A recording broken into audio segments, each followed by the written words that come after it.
remember the days we saw purple haze. 1 and 1, and 1 is 3. Hey, hey, baby, what you do to me?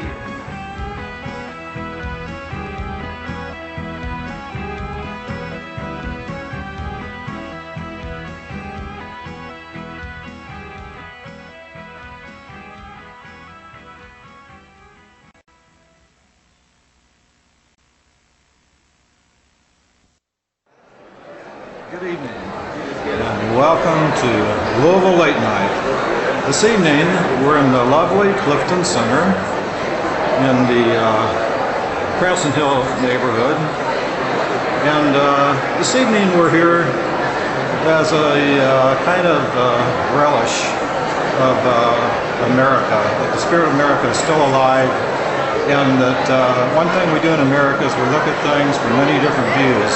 And this evening we have a wonderful person, Amy Goodman, who has been leading the charge on getting a full perspective of what's happening in the world.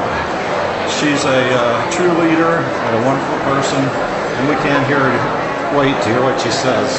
So get ready for Amy Goodman.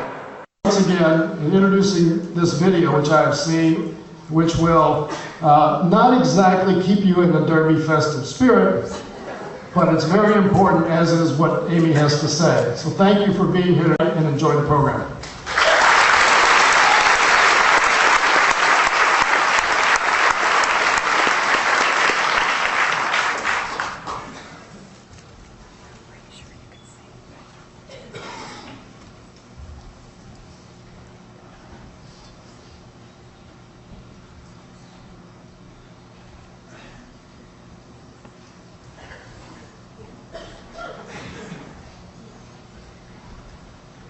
I would like tonight to call for a removal, an immediate removal, of all U.S. troops from CBS, ABC, NBC, Fox. That program, I think, is just superb. We have 3 aircraft carrier battle groups. Still a great deal of activity. Just like out of an action movie. We've struck. You can hear the sort of adrenaline pumping. We are coming, and you can't do anything about it. Don't believe the hype. False media. We don't need it, do we? We have to fight for an independent media.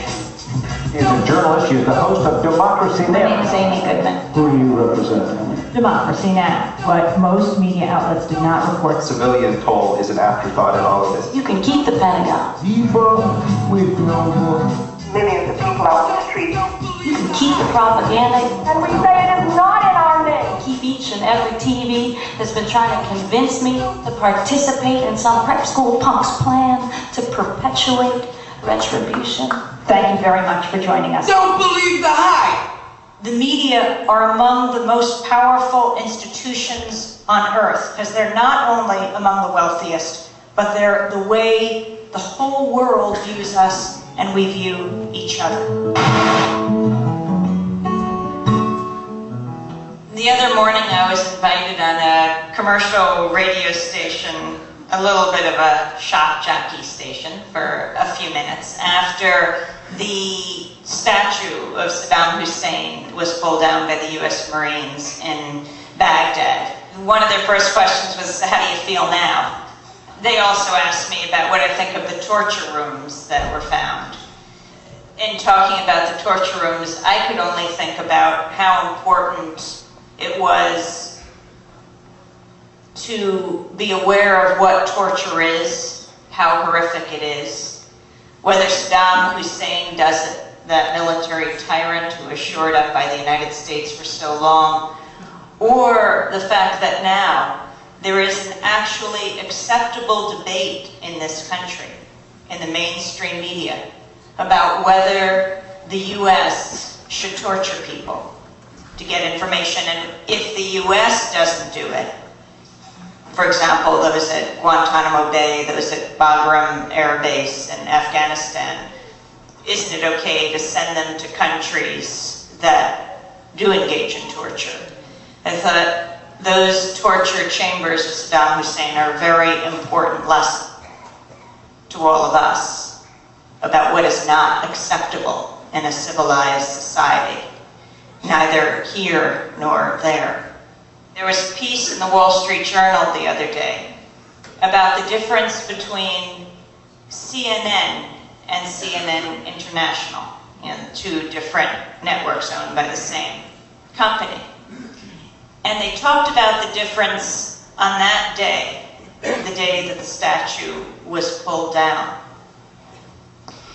On CNN, all day we watched that statue pulled down, then went back up and pulled down again. Now it's full.